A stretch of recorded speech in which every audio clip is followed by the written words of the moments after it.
का विषय, मुद्दा या परिवर्तन समाज को कचोटता है, उद्वेलित करता है, तब शुरू होती है एक बहस। पक्ष विपक्ष में चलते हैं तर्क और जन्म लेते हैं विचार। चर्चा, बहस, तर्क वितर्क से लेकर विचार बनने तक का है सफरनामा मूल न्यूज का कार्यक्रम नजरिया। समसामयिक विषयों पर तीखी बहस नजरिया, स्थानीय मुद्दों पर समाज का उद्वेलन नजरिया। यदि आप भी नजरिया कार्यक्रम में सहभागी होना चाहते हैं तो आप हमें एसएमएस कर सकते हैं। टाइप कीजिए अपना नाम, मोबाइल नंबर, कार्य विषय की जानकारी और एसएमएस करें 963।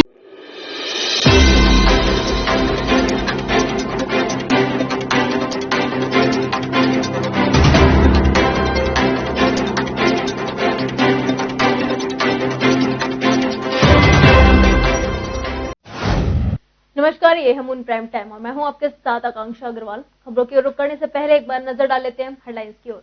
Moon prime time sponsored by Torrent Power transforming life, Rainbow Hospital, hope heal health happiness, Global Rainbow Health Care. Badaun में हुए युवती से दुष्कर्म का आक्रोश ताजनगरी में भी देखने को मिला। घटनाक्रम का विरोध करते हुए पश्चिमी उत्तर प्रदेश के पदाधिकारियों ने सड़क पर उतर किया प्रदर्शन। आरोपियों को फांसी पर चढ़ाए जाने की उठाई मांग।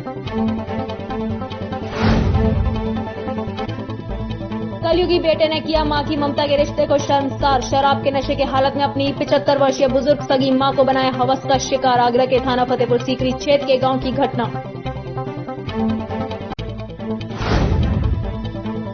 सपा प्रदेश अध्यक्ष नरेश पटेल पहुंचे आगरा। पवन यादव के परिजनों से की मुलाकात। पवन की मौत पर पार्टी की तरफ से व्यक्त की शोक संवेदना। पार्टी की तरफ से 2 लाख रुपए की राहत राशि का दिया चेक।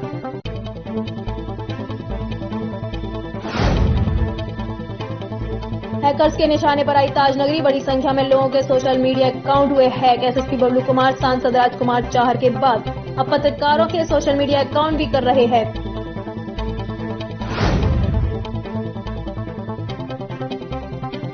शिक्षकों ने खोला बीएसए के खिलाफ मोर्चा। बीएसए कार्यालय के बाहर किया प्रदर्शन। राष्ट्रीय शिक्षक महासंघ के बैनर तले लामबंद हुए शिक्षक।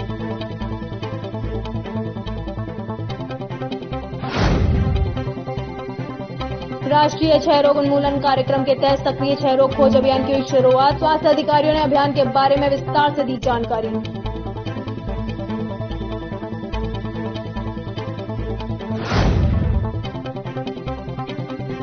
अखिल विश्व गायत्री परिवार जिला आगरा की जिला स्तरीय संगोष्ठी का किया गया आयोजन। 14 जनवरी से 21 अप्रैल तक हरिद्वार कुंभ के दौरान गायत्री परिवार द्वारा चलाए जाने वाले अभियान पर की गई चर्चा।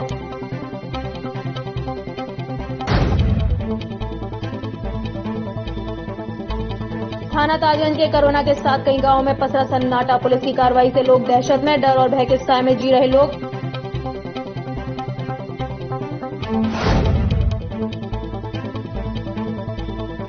बदायूं में महिला से दुष्कर्म मामले को लेकर आम आदमी पार्टी ने जिलाधिकारी को सौंपा ज्ञापन। महिला सुरक्षा को लेकर योगी सरकार पर लगाए कई गंभीर आरोप।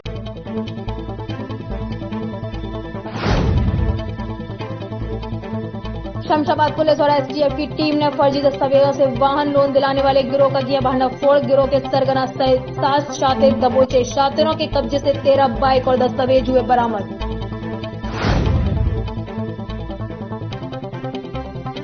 फिरोजाबाद शेखोबाद विधायक मुकेश वर्मा ने खुलेआम जड़े आरोपियों पर आरोप। घटिया सामग्री का प्रयोग कर सरकार की छवि को खराब करने की कही बात।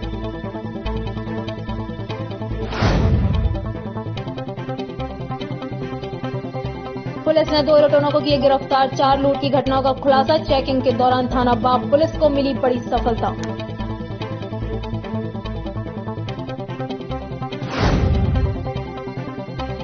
छात्रा को घर में अकेले देख घर में कूदा युवक। छात्रा की चारपाई से हाथ पैर बांध किया दुष्कर्म का प्रयास। छात्रा के भाई को आता देख कूदकर भागा आरोपी। पुलिस ने मामला किया दर्ज।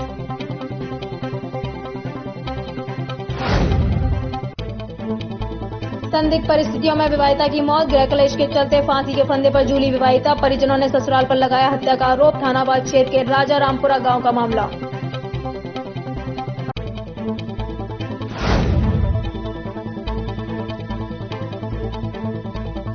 फिरोजाबाद के थाना नारकी इलाके में 2 दिन पूर्व एक दलित लड़की से हुई दुष्कर्म मामले में पुलिस ने 48 घंटे में की कार्रवाई। 3 आरोपियों को गिरफ्तार कर भेजा जेल। बदायूं में हुए युवती से दुष्कर्म का आक्रोश ताजनगरी आगरा में भी देखने को मिल रहा है।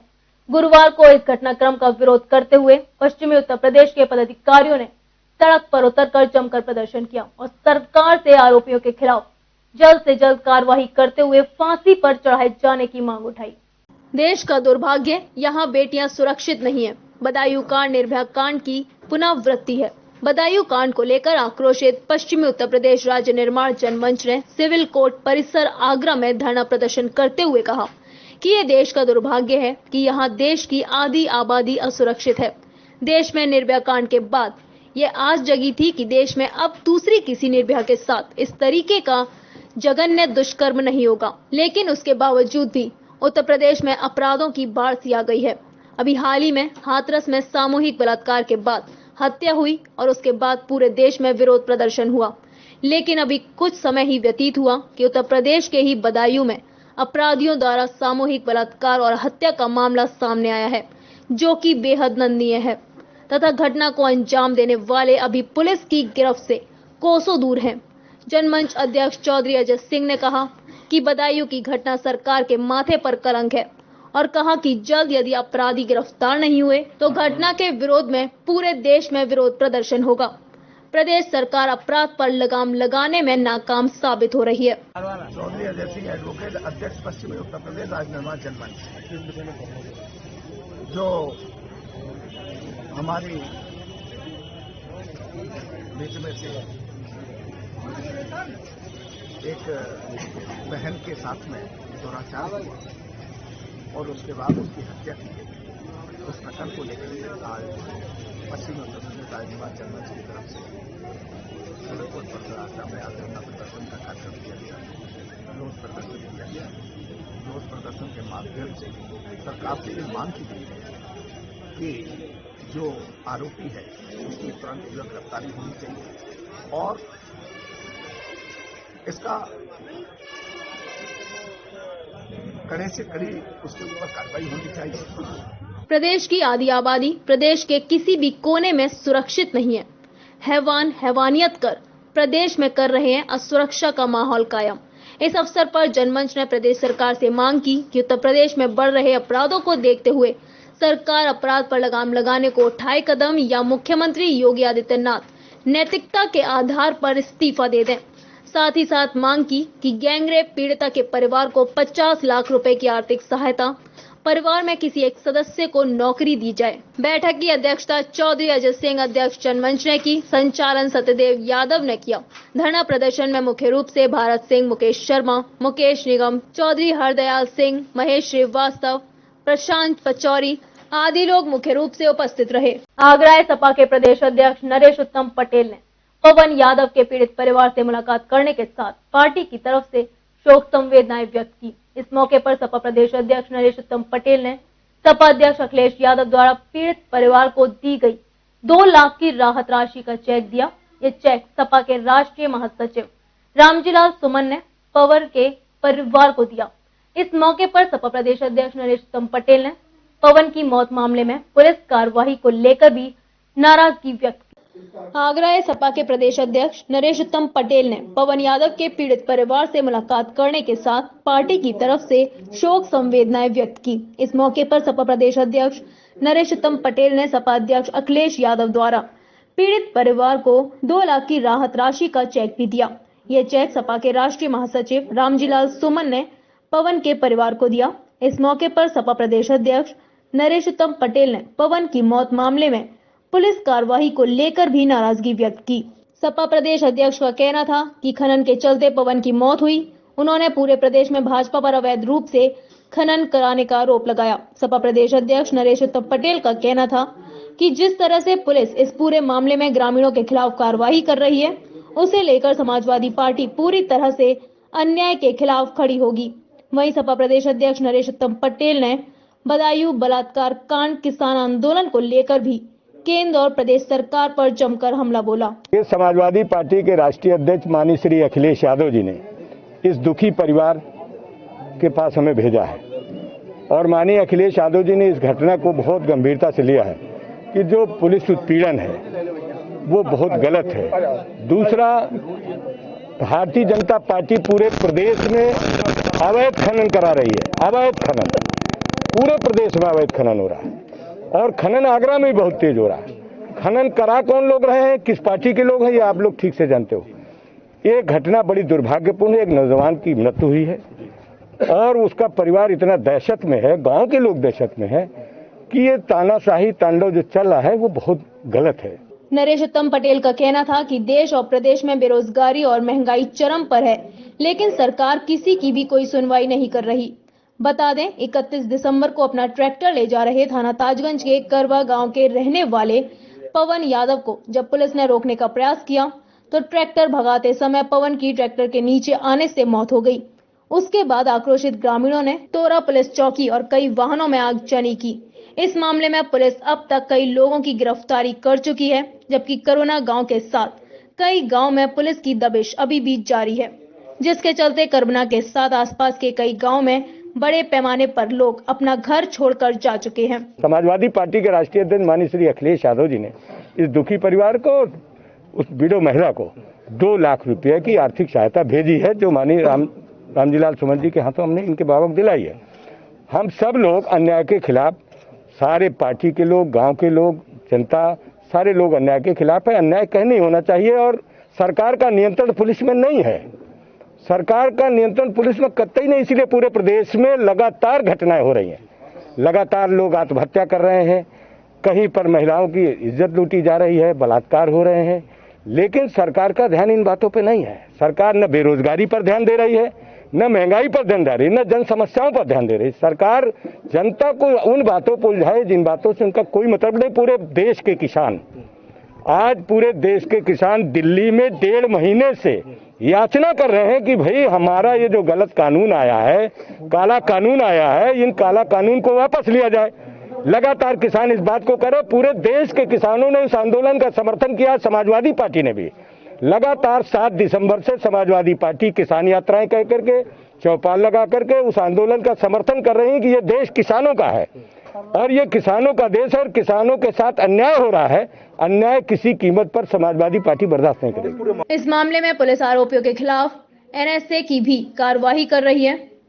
करबना के साथ ये सभी गांव समाजवादी पार्टी समर्पित गांव माने जाते हैं, जिसके चलते अब इस पूरे मामले में राजनीति भी तेज हो चुकी है। वहीं सपा प्रदेश अध्यक्ष नरेश उत्तम पटेल के साथ इस मौके पर सपा के राष्ट्रीय महासचिव रामजीलाल सुमन, महानगर अध्यक्ष चौधरी वाजिद निसार, जिला अध्यक्ष रामगोपाल बघेल के साथ बड़ी संख्या में पार्टी के पदाधिकारी व कार्यकर्ता भी मौजूद रहे। राष्ट्रीय शिक्षक महासंघ उत्तर प्रदेश के बैनर तले बड़ी संख्या में शिक्षकों ने आगरा के BSA कार्यालय के बाहर आगरा के BSA और शिक्षा अधिकारियों के खिलाफ जमकर हमला बोला। प्रदर्शन के दौरान राष्ट्रवादी शिक्षक महासंघ के प्रदेश संयोजक मुकेश डागुर का कहना था, आगरा के BSA के भ्रष्टाचार और अनियमितता और शिक्षकों के किए जा रहे दुर्व्यवहार को लेकर यह प्रदर्शन किया जा रहा है। राष्ट्रीय शिक्षक महासंघ उत्तर प्रदेश के बैनर तले बड़ी संख्या में शिक्षकों ने आगरा के BSA और शिक्षा अधिकारियों के खिलाफ जमकर हल्ला बोल प्रदर्शन किया। इस प्रदर्शन के दौरान राष्ट्रवादी शिक्षक महासंघ के प्रदेश संयोजक मुकेश डागोर का कहना था कि आगरा के BSA के भ्रष्टाचार और अनियमितता और शिक्षकों के लिए किए जा रहे दुर्व्यवहार को लेकर यह प्रदर्शन किया जा रहा है। मुकेश डागुर ने आरोप लगाया कि एक तरफ प्रदेश की योगी सरकार भ्रष्टाचार में जीरो टॉलरेंस की नीति पर काम कर रही है, तो वहीं आगरा के शिक्षा अधिकारी पूरी तरह भ्रष्टाचार में लिप्त हैं और जो भी शिक्षक इसे लेकर आवाज उठाता है तो उसके खिलाफ निलंबन की कार्रवाई की जाती है। आगरा के BSA के खिलाफ जब उन्होंने भी आवाज उठाई तो उनका निलंबन कर दिया गया। तो वो इसी विषय का हमारा विरोध है कि हम लोग तो राष्ट्र निर्माता हैं, हमारा काम लड़ाई झगड़ा नहीं है। हम लोग राष्ट्र के निर्माण में अपना योगदान दे रहे हैं, हमें शांति से देने दें। क्या रहेगा आज तो आपका प्रदर्शन? आज हम लोग इसमें हमारी वार्ता चल भी रही है, DM साहब से भी आज वार्ता हुई है, कल भी हुई है और हमें उम्मीद है कि BSA अंतिम अधिकारी नहीं है, उनसे ऊपर प्रशासन बैठा है और बड़े अधिकारी बैठे हैं। हमारी बातें मानी जाएंगी और प्रदेश के मुख्यमंत्री बेहद ईमानदार हैं और भ्रष्टाचार को लेकर वो जीरो टॉलरेंस की नीति पर चल रहे हैं। हमें पूरा विश्वास है, अटूट विश्वास है कि हमारी सारी बातें मानी जाएंगी, हमारी सारी मांगें मानी जाएंगी। इसके लिए मैं आप सबका बहुत बहुत धन्यवाद ज्ञापन। बहरहाल जिला बेसिक शिक्षा अधिकारी कार्यालय के बाहर बीएसए के खिलाफ इस प्रदर्शन में शामिल हुए बड़ी संख्या में शिक्षकों ने अब आर पार की लड़ाई का ऐलान कर दिया है। प्रदर्शन में शामिल इन शिक्षकों का कहना था कि या तो बीएसए अपनी हठधर्मिता छोड़ निलंबित किए गए शिक्षकों को दोबारा बहाल करें, नहीं तो शिक्षक किसी भी प्रकार की लड़ाई से पीछे हटने वाले नहीं हैं। तो वहीं शिक्षकों के इस प्रदर्शन को लेकर अशोकनगर स्थित बीएसए कार्यालय पर भारी संख्या में पुलिस बल भी मौजूद रहा। टीबी हारेगा और देश जीतेगा अभियान के तहत सक्रिय 6 रोगियों की खोज की जा रही है, जिसमें टीबी से बीमार व्यक्तियों का निःशुल्क इलाज किया जाएगा। साथ ही साथ पौष्टिक आहार के रूप में 500 रुपए प्रति माह भी दिए जाएंगे। एक प्रेस वार्ता के दौरान सीएमओ और स्वास्थ्य अधिकारियों ने इस पूरे अभियान की विस्तार से जानकारी दी। टीबी हारेगा देश जीतेगा अभियान के अंतर्गत सक्रिय 6 रोगियों की खोज की जा रही है, जिसमें टीबी से बीमार व्यक्तियों की निःशुल्क इलाज किया जाएगा। साथ ही साथ पौष्टिक आहार के लिए 500 रुपए प्रतिमाह भी दिए जाएंगे। यह जानकारी सीएमओ आरसी पांडे ने दी है। सीएमओ आरसी पांडे का इस प्रेस वार्ता के दौरान कहना था कि शहर की पॉपुलेशन 51 लाख से ज्यादा है, जिसमें से 9,67,444 की जांच की जानी है। वहीं इस अभियान में अभी तक 5 दिन में 4,74,801 लोगों की जांच की गई है, जिसमें एक्टिव केसों की बात की जाए तो 58 एक्टिव केस इन जांचों में पाए गए हैं की संभावना है। तो टोटल 50 लाख पॉपुलेशन में से 10 लाख की पॉपुलेशन को हमें ऐसी जगहों पर कवर करना है, और वहां भी लगभग हम 1000 हमारे जो मेंबर्स हैं जिनके द्वारा ये कार्यक्रम संपादित किया जा रहा है। केवल अभी तक 58 मरीज पॉजिटिव निकले हैं।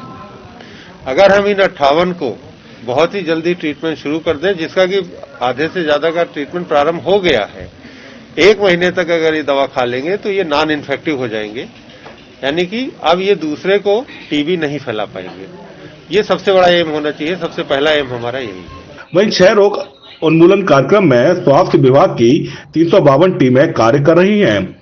इन टीमों में 1056 लोग अभियान से जुड़े हुए हैं।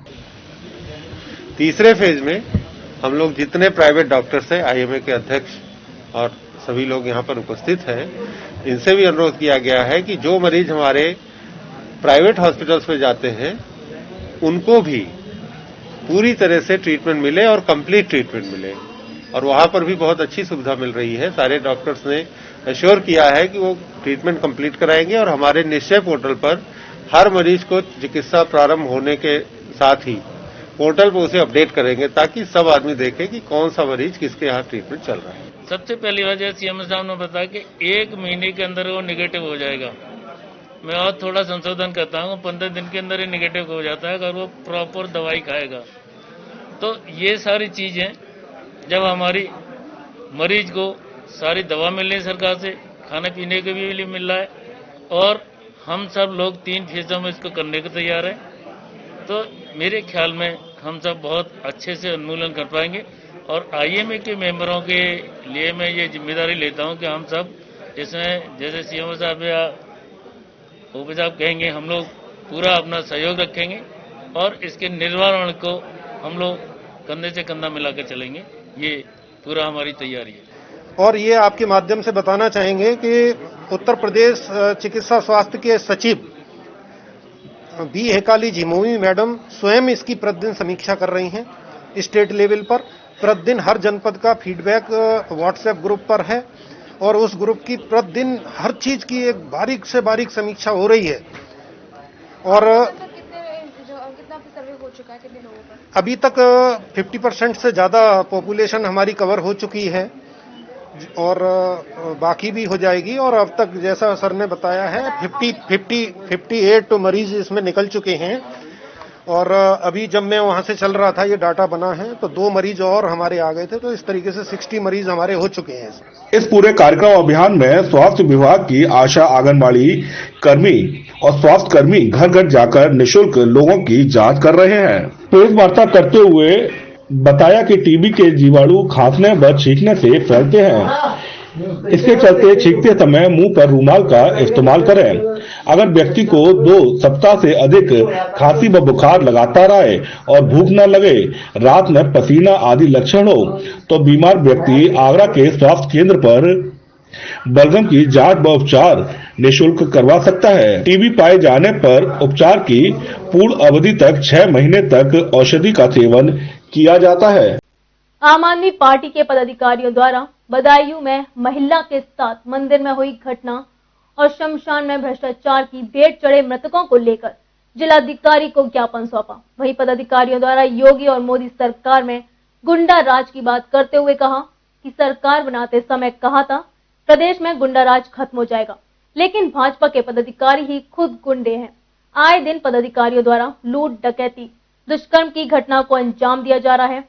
जंगल राज से भी ज्यादा प्रदेश में इस समय हाहाकार मचा हुआ है।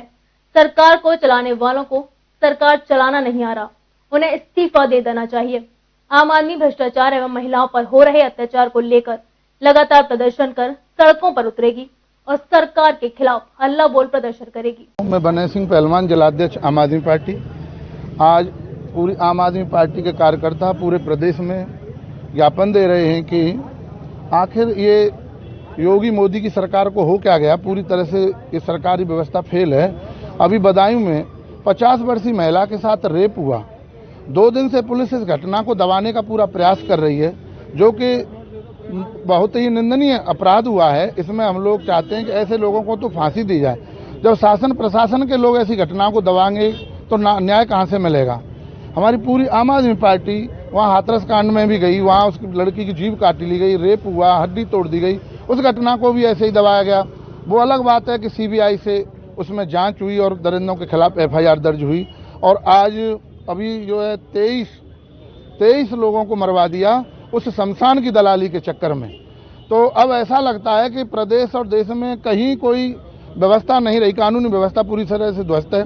हम आम आदमी पार्टी के सारे कार्यकर्ता यहाँ आए हैं, ये मांग करते हैं कि योगी जी आप इस प्रशासनिक व्यवस्था में पूरी तरह से फेल हो चुके हो। शासन के आपके लोग भी उक चूक बोलते रहते हैं, कभी सिद्धार्थनाथ कुछ कहते हैं, कभी आप कुछ कहते हैं, कभी आपके डिप्टी सीएम कुछ कहते हैं। लगता है कि आप पर पागलपन पूरी तरह से सवार है। आप इस्तीफा दो, आप देश प्रदेश चलाने में असमर्थ हैं। मैं रमजान अब्बास, दक्षिणी विधानसभा प्रभारी, आम आदमी पार्टी आगरा। आज हमने डीएम साहब को ज्ञापन दिया है जो बदायूं में 50 साल की जो महिला के साथ में जो बलात्कार हुआ है, इस संबंध में हमने आज डीएम साहब को ज्ञापन दिया है और हमने मांग की है कि बलात्कारियों को फांसी की फंदे पर पहुंचाया जाए। और जब से उत्तर प्रदेश में योगी जी की सरकार बनी है, तब से आज तक बलात्कार, हत्याएं, लूट चरम सीमा पर है। ऐसे में आदित्यनाथ योगी जी की सरकार को रहने का कोई अधिकार नहीं है, इस्तीफा दे देना चाहिए। आम आदमी पार्टी मांग करती है। शमशान में मृतकों को ले जाया जाता, लेकिन पहली बार ऐसा हुआ है कि शमशान से मृतक घर लौट के आए इस करके। देखिए वहाँ पर शमशान के अंदर जो भ्रष्टाखोरी है ना, भ्रष्टाखोरी जो हुई थी उस पर ये सारे लोगों की हत्या हुई है वहाँ पर। मैं जगदीश राजौरिया, सदस्य प्रदेश कार्यकारिणी।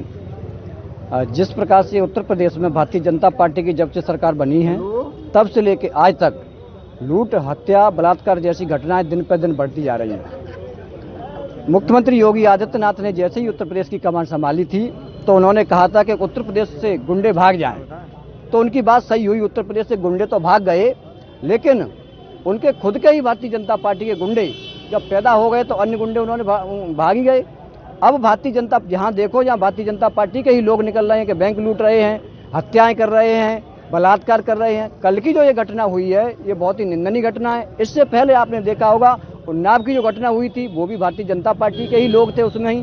तो आज आम आदमी पार्टी के लोग पूरे उत्तर प्रदेश में इस निंदनीय घटना का विरोध कर रहे हैं और निश्चित ही ये मांग कर रहे हैं कि उन बलात्कारियों को, उन द्रोहियों को फांसी के फंदे तक पहुंचाया जाए। गायत्री शक्तिपीठ कमलानगर आगरा पर अखिल विश्व गायत्री परिवार जिला आगरा की जिला स्तरीय संगोष्ठी का आयोजन किया गया, जिसमें आगरा जिला ग्रामीण के 15 ब्लॉक और शहरी के सभी 9 क्षेत्रों के समन्वय समिति सदस्यों और मंडल संचालकों ने भाग लिया। संगोष्ठी में 14 जनवरी से 21 अप्रैल तक हरिद्वार कुंभ के दौरान गायत्री परिवार द्वारा चलने वाले अभियान शांति कुंज हरिद्वार का स्वर्ण जयंती वर्ष और संगठन की मिशन गतिविधियों पर विस्तार से चर्चा की गई। गायत्री शक्तिपीठ कमलानगर आगरा पर अखिल विश्व गायत्री परिवार जिला आगरा की जिला स्तरीय संगोष्ठी का आयोजन किया गया, जिसमें आगरा जिला ग्रामीण के 15 ब्लॉक और शहरी क्षेत्र के सभी 9 क्षेत्रों के समन्वय समिति सदस्यों और मंडल संचालकों ने भाग लिया। इस संगोष्ठी को आवलखेड़ा जोन समन्वयक राम केवल यादव, स्थानीय जोन समन्वयक उमेश कुलश्रेष्ठ और उप जोन समन्वयक JS कुशवाहा ने संबोधित किया।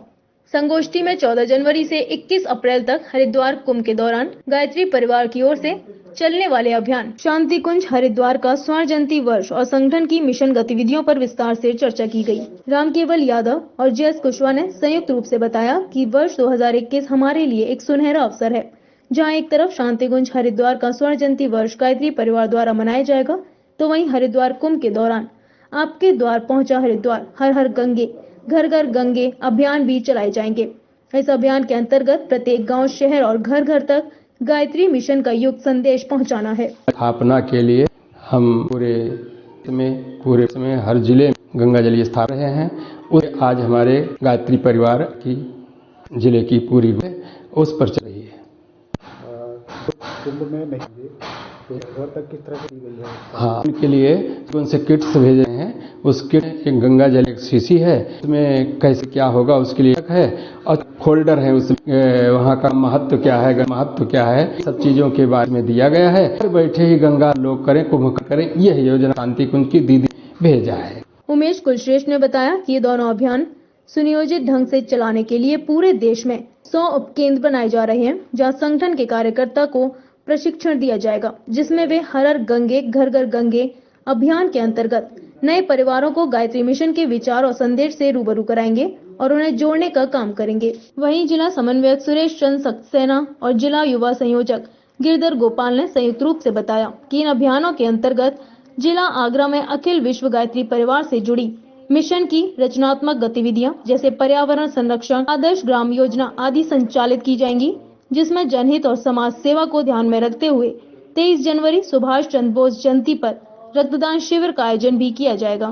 थाना ताजगंज की करबना गांव में रहने वाले युवक पवन की अपने ही ट्रैक्टर से दबकर मौत के बाद ग्रामीणों ने उपद्रव तोरा चौकी को आग के हवाले लगाने के साथ कई वाहनों में आगजनी और पथराव मामले में जहां पुलिस प्रशासन बेहद सख्त नजर आ रहा है, तो वहीं अब पुलिस की इस कार्रवाई को लेकर थाना ताजगंज क्षेत्र के करबना गांव के साथ आसपास के कई गांव में सन्नाटे के बीच डर और भय का माहौल है।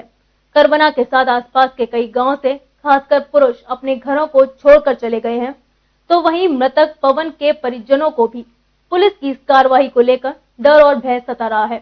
हमारे संवाददाता विकास यादव ने पवन के परिवार के साथ जहां बातचीत की, तो वहीं गांव का भी मौका मुआयना किया। थाना ताजगंज की करबना गांव में रहने वाले युवक पवन की अपने ही ट्रैक्टर से दबकर मौत के बाद ग्रामीणों के उपद्रव के बाद तोरा चौकी को आग के हवाले लगाने के साथ कई वाहनों में आगजनी और पथराव मामले में जहां पुलिस प्रशासन बेहद सख्त नजर आ रहा है, तो वहीं अब पुलिस की इस कार्रवाई को लेकर थाना ताजगंज क्षेत्र के करबना गांव के साथ आसपास के कई गांवों में सन्नाटे के बीच डर और भय का माहौल है। करबना के साथ आसपास के कई गांवों से खासकर पुरुष अपने घरों को छोड़ चले गए हैं, तो वहीं अब मृतक पवन के परिवारजनों को भी पुलिस की इस कार्रवाई को लेकर डर और भय सता रहा है। मून टीवी के रिपोर्टर विकास यादव ने जब पवन के पीड़ित परिवार के साथ करबना और आसपास के गांवों का मौका मुआयना किया, तो यह हकीकत सामने आ गई। करबना के साथ ताजगंज के कुआखेड़ा, महुआखेड़ा, धांधुपुरा, नवलिया की गली, बुढ़ाना के साथ कई गाँवों में सन्नाटा पसरा हुआ है। बड़े पैमाने पर यहाँ के लोग पुलिस के डर से घर छोड़कर चले गए हैं। पुरुषों के जाने के बाद कुछ घरों में केवल महिलाएं ही बची हैं। ऐसे में इन गांवों में खाने पीने के साथ पशुओं के चारे को लेकर भी बड़ी समस्या खड़ी हो गई है। आलम यह है कि गांव की गलियों में सन्नाटा पसरा हुआ है, तो लोगों के साथ यहाँ के पशु भी कई दिनों से भूखे प्यासे हैं। बता दें, यह सभी गांव समाजवादी पार्टी समर्थित यादव बाहुल क्षेत्र हैं। ऐसे में पवन की मौत के मामले में राजनीति भी तेज हो गई है। हमारे गांव के जो लोग बता रहे हैं, मतलब जो 4 लड़कों ने आग लगाई है, जो स्कूल के, और उसमें कुछ एक लड़का और बड़ा पता नहीं कौन था वो, और जो भाग रहे हैं आग दे करके। एक ने कट्टी से तेल डाला है और एक ने माचिस लगाई है। ये हमारे सामने की वो गांव के बता रहे थे, जैसे कि मतलब कि अच्छा, आप लोग तुरंत चौकी नहीं पहुंच पाए थे क्या? हम तोरा चौकी हम केला कोल्ड के पास पहुंचे थे जब तक पूरी आग लग चुकी थी वहाँ पे। पथराव में आप लोग नहीं थे? पथराव में भी नहीं थे हम कहीं भी। आप लोग शांति मांगलिक? हम शांति मांगलिक पर, पूरा मैटर हमारा शांति मांगलिक तक था। जैसे हमारा बेटा शांति मांगलिक था, हम वहीं थे शांति मांगलिक पर। उसके बाद में पहुंचे थे हम, तो जैसे रखी मिली हमारी बॉडी ले गए, उसके बाद में हम पहुंचे थे सर वहाँ पे। बता दें सभी गांव समाजवादी पार्टी समर्थित यादव बाहुल क्षेत्र है। ऐसे में पवन की मौत के मामले में राजनीति भी तेज हो गई है। समाजवादी पार्टी के राष्ट्रीय अध्यक्ष अखिलेश यादव ने घटना को लेकर अपना बयान जारी किया है और पवन के परिवार को 2 लाख की राहत राशि भी देने की घोषणा की है। तो वहीं पुलिस की कार्रवाई पर भी सवाल खड़े किए हैं। सपा मुखिया अखिलेश यादव का कहना है कि पूरे मामले में निर्दोषों को बेवजह निशाना बनाया जा रहा है। तो वहीं 9 जनवरी को प्रगतिशील समाजवादी पार्टी के राष्ट्रीय अध्यक्ष शिवपाल यादव भी करमना गांव में मृतक पवन के परिवार से शोक संवेदनाएं व्यक्त करने आ रहे हैं। बता दें पूरे मामले में अब तक पुलिस ने 15 से ज्यादा लोगों की गिरफ्तारी की है। तो वहीं पुलिस अधिकारियों का कहना है कि इस पूरे मामले में आरोपियों के खिलाफ NSA की कार्रवाई की जाएगी। ऐसे में पवन का पीड़ित परिवार सरकार से आर्थिक मुआवजे की मांग कर रहा है। तो वहीं करमना के साथ आसपास के गांवों में रहने वाले लोगों की समझ में नहीं आ रहा है कि वो करे तो क्या करें। गांव के सभी लोग पुलिस की कार्रवाई से बेहद खौफजदा हैं। फिलहाल यहाँ वक्त चला एक छोटे से ब्रेक का। जल्द खबरों के साथ लौटेंगे, तब तक के लिए बने रहिए हमारे साथ।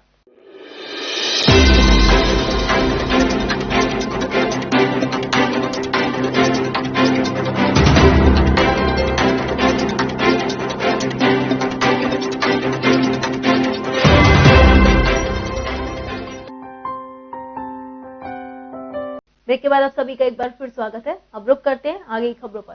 शमशाबाद कस्बा क्षेत्र में फर्जी दस्तावेजों से वाहन लोन दिलाने वाले गिरोह का शमशाबाद पुलिस ने भांडाफोड़ कर दिया है।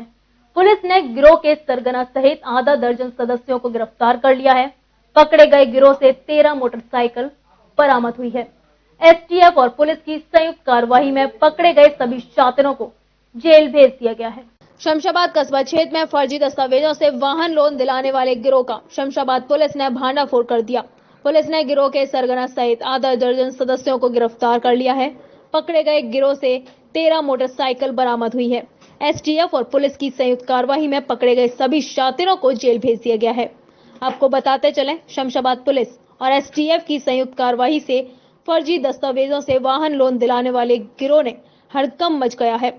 थाना क्षेत्र में हुई संयुक्त कार्रवाई में फर्जी दस्तावेजों से लोन पर ली गई 13 मोटरसाइकिलों के साथ गिरोह के सरगना के साथ 6 अन्य गिरोह के सदस्यों को गिरफ्तार कर लिया गया है। देखिए, जैसा मैंने कहा कि अभी जो हमारी टीम को अभी सूचना के आधार पर कुल 7 लोगों को गिरफ्तार करने में सफलता प्राप्त हुई है, जिसमें इस पूरे गैंग का जो एक सरगना है वो भी गिरफ्तार हुआ है। ये व्यक्ति ऑलरेडी जो है पहले किसी बैंक में जो है काम भी कर रहा है। इसके साथ इनके साथी अन्य भी हैं जो स्टूडियो, फोटोशॉप, फोटो प्रिंटिंग का भी काम करते हैं। इनको मालूम है कैसे एप्लीकेशंस को यूज करते हैं और उसी आधार पर फर्जी डॉक्यूमेंट जनरेट करने का काम कर रहे थे। अभी तक इनके कोई आपराधिक पुराने इतिहास नहीं प्राप्त हुए हैं, परंतु पूछताछ के आधार पर यह जानकारी हुई कि ऐसा काम ये काफी दिनों से कर रहे हैं। जितने भी गाड़ियां इन्होंने इस तरीके से खरीदी होंगी, फाइनेंस कराई होंगी, उनकी डिटेल निकाल कर इनके विरुद्ध कठोर कार्रवाई की जाएगी। खरीदार भी दोषी ना? बिल्कुल, जो खरीदार हैं उनको मालूम है कि फर्जी डॉक्यूमेंट के आधार पर फाइनेंस किए जा रहे हैं, कम दामों में गाड़ियां दी जा रही हैं, वो भी उतने ही बराबर के दोषी हैं। लेकिन इन सभी चीजों को अभी इन्वेस्टिगेट करते हुए, जो डॉक्यूमेंट्स बैंक से लेने हैं वो लेते हुए, सारी चीजों को इन्वेस्टिगेट करते हुए आगे की कार्रवाई की जाएगी।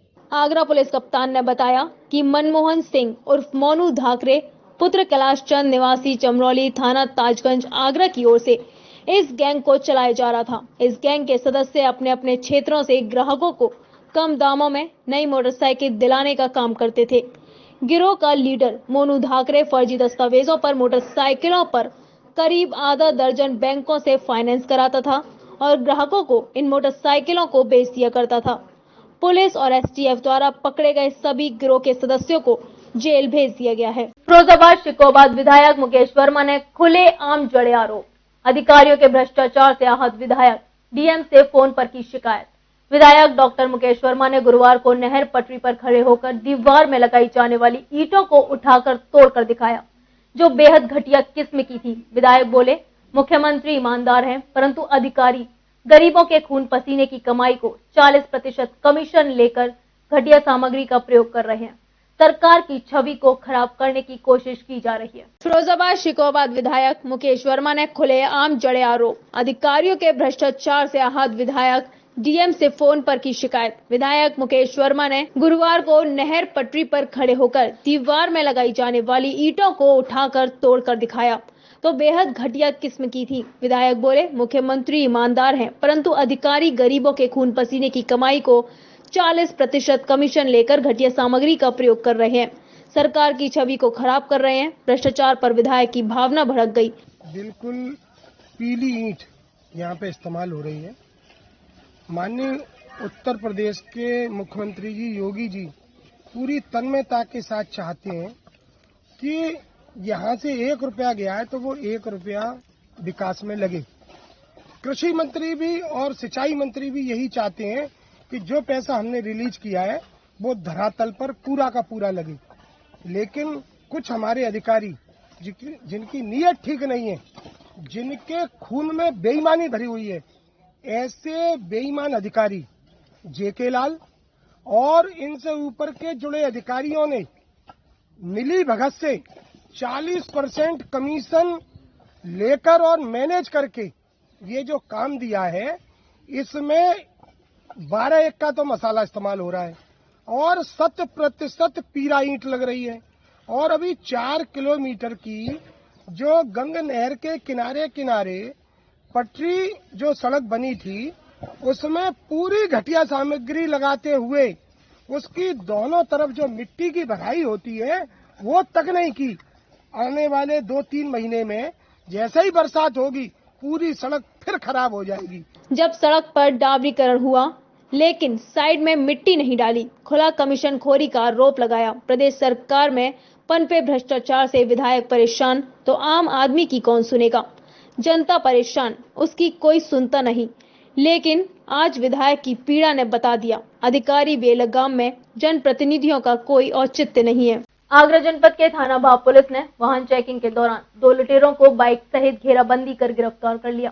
तलाशी लेने पर एक देसी तमंचा, 2 जिंदा कारतूस और 2 सोने की झुमकी 25,000 रुपए बरामद हुए। पुलिस ने पकड़े गए दोनों लुटेरों से गहनता से पूछताछ की तो उन्होंने अपना नाम कुलदीप निवासी खेमचंद थाना सिरसागंज जनपद फिरोजाबाद और अमन निवासी खेमचंद थाना सिरसागंज जनपद फिरोजाबाद बताया।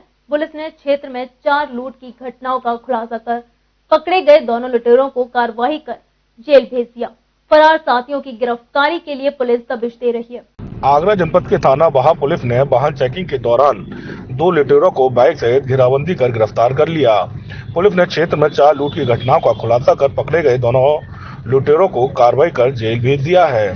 बता दें, पुलिस के उच्चाधिकारियों के आदेश पर आगरा जिले में लूट, चोरी, डकैती, वाहन चोरी, जुआ, सट्टा आदि आपराधिक घटना पर अंकुश लगाने के लिए व वांछितों की गिरफ्तारी के लिए आदेश दिए गए थे।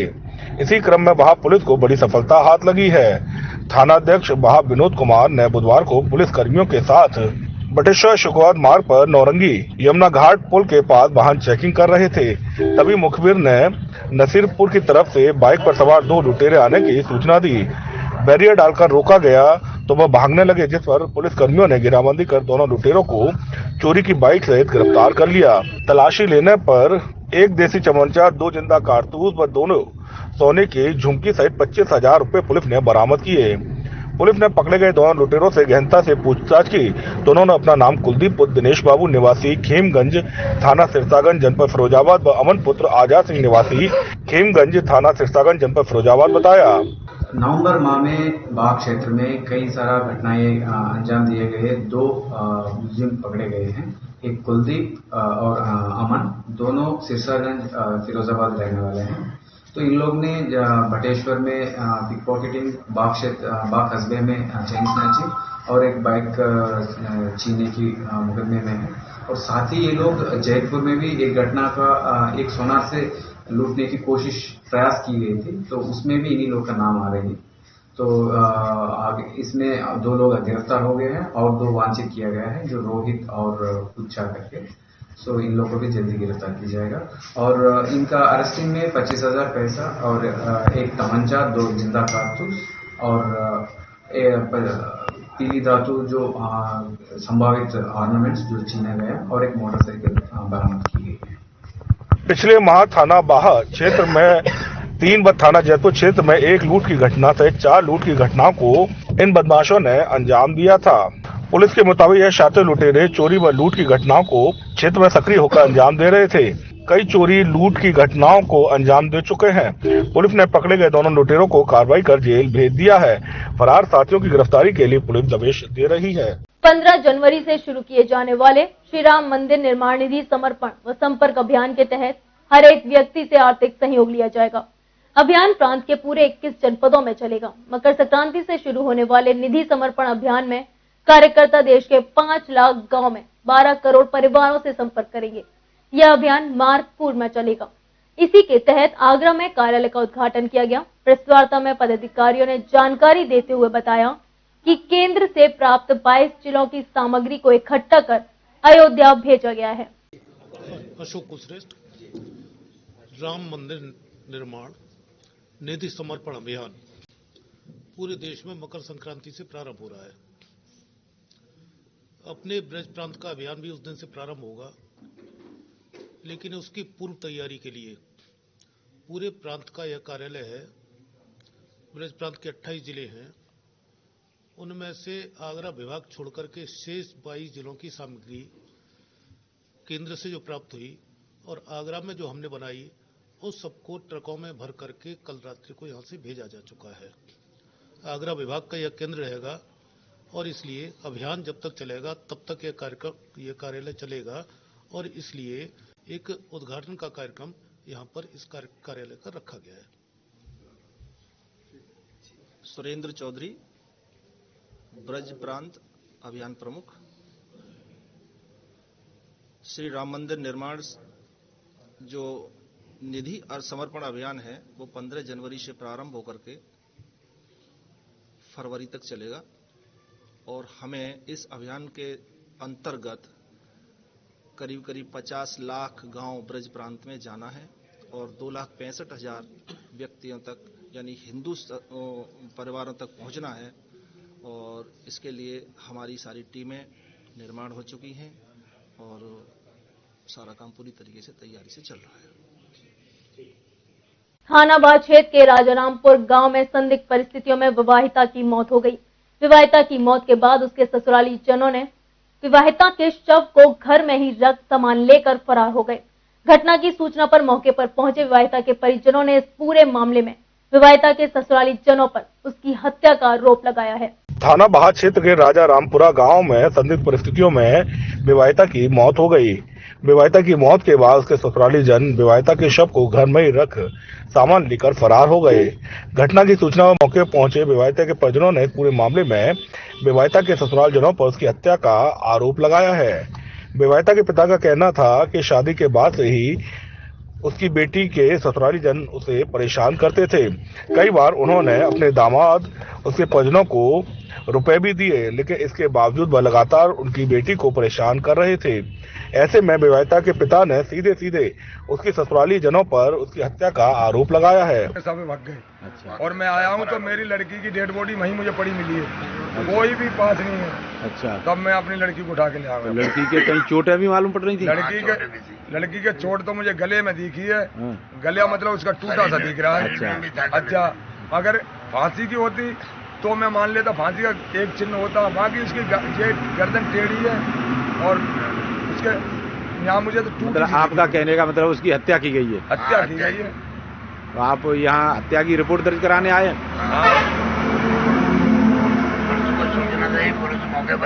अच्छा, वही डेड बॉडी पोस्टमार्टम के लिए गई हुई है?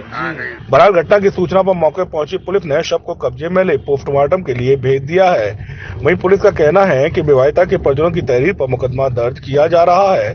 साथ ही इस पूरे मामले में जांच पड़ताल भी की जा रही है और जो भी इस पूरे मामले में दोषी होगा उसके खिलाफ कठोर और सख्त कार्रवाई की जाएगी। फिरोजाबाद के शिकोबा थाना क्षेत्र में हुए सनसनीखेज कविता हत्याकांड का गुरुवार को पुलिस ने खुलासा कर दिया। 2 जनवरी को दिन दहाड़े घर में घुसकर मर्डर किया गया था। अवैध संबंधों के चलते महिला की हत्या की गई, जिसके चलते पुलिस ने जांच पड़ताल की और शक के आधार पर आरोपी को गिरफ्तार किया गया। फिरोजाबाद के शिकोबा थाना क्षेत्र में हुए सनसनीखेज कविता हत्याकांड का गुरुवार को पुलिस ने खुलासा किया। 2 जनवरी को दिन दहाड़े घर में घुसकर मर्डर किया गया था। अवैध संबंधों के चलते महिला की हत्या गला काट कर की गई थी। पुलिस ने एक आरोपी को गिरफ्तार कर लिया है। एक थाना शिकोहाबाद जनपद फिरोजाबाद का पूरा मामला है। विगत 2 जनवरी की शाम को एक हत्या हुई थी, सनसनीखेज हत्या थी एक महिला की। उसके घर में ही उसकी लाश मिली थी जिसका गला कटा हुआ था। इस मामले में मृतका के पति के द्वारा एक तहरीर देकर के एक व्यक्ति को नामजद किया गया था। विवेचना प्रारंभ की गई थी। हमारे पुलिस अधीक्षक देहात श्री राजेश कुमार के निकट पर्यवेक्षण में 3 टीमें लगाई गई थी जिनके द्वारा सफलता प्राप्त हुई है और असली कातिल जिसका नाम शफीक सामने आया है उसको गिरफ्तार कर लिया गया है। खास बात यह है कि मुकदमे में जो नामजद अभियुक्त था उसकी नामजदगी गलत पाई गई है। हर प्रकार से पूछताछ हुई, साक्ष्य संकलन किया गया, उसका दोष किसी भी एंगल से नहीं निकल कर आया है। ये जो शफीक पकड़ा गया है, कॉल डिटेल के आधार पे मृतका के कॉल डिटेल का गहन विश्लेषण किया गया, ये पकड़ा गया। इसने पूरी घटना कबूल की। घटना में प्रयुक्त आला कत्ल छुरी और रक्त रंजित कपड़े उसकी निशानदेही पे बरामद किए गए हैं। मामला फिरोजाबाद के थाना शिकोबाद क्षेत्र का है, जहां 2 जनवरी को एक कविता नाम की 30 वर्षीय महिला की गला रेत कर हत्या कर दी गई थी। पुलिस ने शक के आधार पर एक आरोपी को गिरफ्तार कर लिया। पुलिस के अनुसार महिला का चरित्र ठीक नहीं था, कई लोगों के साथ उठना बैठना था, जिसका महिला के पति को काफी दिन से शक था। 2 जनवरी को महिला का प्रेमी बॉबी उससे मिलने आया। शक के आधार पर पुलिस ने प्रेमी को गिरफ्तार कर लिया, लेकिन पुलिस को महिला की हत्या को देखकर शक किसी और पर हुआ, जिसके चलते पुलिस ने जांच पड़ताल की और शक के आधार पर शरीफ को गिरफ्तार किया गया। फिरोजाबाद के थाना नाथी इलाके के गांव मयूद्दीनपुर में 2 दिन पूर्व एक दलित लड़की से हुई दुष्कर्म के मामले में पुलिस ने 48 घंटे में कार्रवाई करते हुए 3 आरोपियों भूरी सिंह, अनिल व वेद प्रकाश बघेल को गिरफ्तार कर जेल भेज दिया है। फिरोजाबाद के थाना नारखी इलाके के गांव मयूद्दीनपुर में 2 दिन पूर्व एक दलित लड़की से हुए दुष्कर्म के मामले में पुलिस ने 48 घंटे में कार्रवाई करते हुए 3 आरोपियों भूरी सिंह पुत्र विजयन, अनिल पुत्र रामवीर और वेद प्रकाश पुत्र नवीन प्रकाश बघेल को गिरफ्तार कर जेल भेज दिया है। दरअसल 2 दिन पूर्व एक दलित लड़की ने शिकायत की थी कि गांव के ही रहने वाले कुछ युवकों ने उसकी अश्लील वीडियो बनाकर वायरल कर दी और उसके संग धमकाकर दुष्कर्म किया, जिस पर पुलिस ने तत्काल ही नामजद लड़कों के खिलाफ मुकदमा दर्ज किया। पुलिस ने अब उनकी गिरफ्तारी कर दी है। आपकी जानकारी में लाना चाहूंगा कि थाना नारखी में मोइनुद्दीनपुर गांव में 2 व्यक्तियों को नामजद करते हुए मुकदमा लिखा गया था। इसमें 2 व्यक्तियों की गिरफ्तारी की गई है, साथ में एक और प्रकाश में आया है अभियुक्त। कुल 3 व्यक्तियों की गिरफ्तारी कर उनको न्यायिक अभिरक्षा में भेजा जा चुका है। फिरोजाबाद पुलिस अधीक्षक मुकेश चंद मिश्र ने कहा कि थाना नारकी इलाके के एक गांव में किशोरी से दुष्कर्म के मामले में 3 आरोपियों को गिरफ्तार कर जेल भेज दिया गया है। इस बुलेटिन में फिलहाल इतना ही। अगले बुलेटिन में फिर होगी आपसे मुलाकात। तब तक के लिए बने रहिए हमारे साथ।